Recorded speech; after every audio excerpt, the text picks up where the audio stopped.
nakaligo na ako. Almost done. We'll be riding the whole day today. So, kailangan protected tayo all the time. Ready na ako. Nakapag-breakfast na sila. Wala nang boring sa biyahe. Nagkabit sila ng sticker sa moto. Ayan, umabot tayo sa Apari Art. So, kung alam niyo yung kanta ng Itbulaga, mula Apari hanggang Hulo. Nakarating kami sa Apari. Kaya naman. Good morning! So, maaga na naman kami today. Ang tatakbuhin namin is about 300 kilometers. Dahil ito na talaga, totoo na to. Pupunta na kami ng Patapat Bridge. And yung Pagudpod na yung pinaka-destination namin today. So, prepare na tayo. Mag-breakfast sa baba. Ligo muna tayo and then, let's go. So, ayan, nakaligo na ako. Almost done. Kawaii lotion na lang kulang. Lalo na yung ride namin is going to the north. Pag sa north, sobrang init talaga. As in, ang init ng singaw ng hangin, ang init ng panahon, matirik yung araw. And we'll be riding the whole day today. So, kailangan protected tayo and moisturize yung skin natin all the time. Ready na ako! Nakapag-breakfast na sila!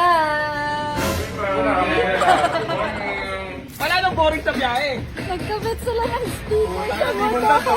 Simon Dan! Pupunta na kami ng Apari Arch.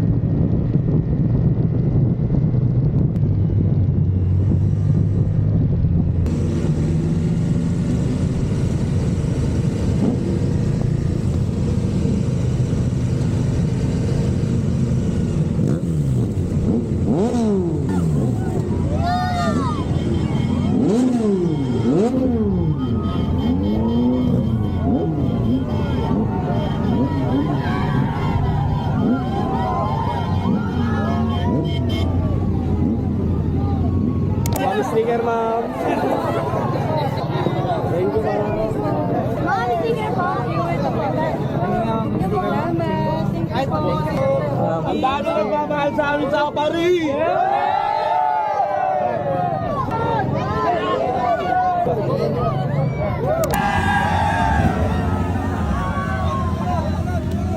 Ayan, umabot tayo sa Apari Art. So, kung alam niyo yung kanta ng Itbulaga, mula Apari hanggang Hulo. Nakarating kami sa Apari. Kaya naman, dami nag-aabang. So, thank you po sa lahat ng pumunta dito.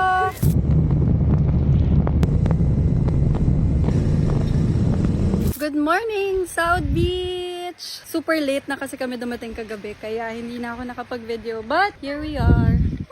Sobrang ganda dito. So, the whole day, magsistay lang kami and mag-relax. Tapos bukas, ride na ulit.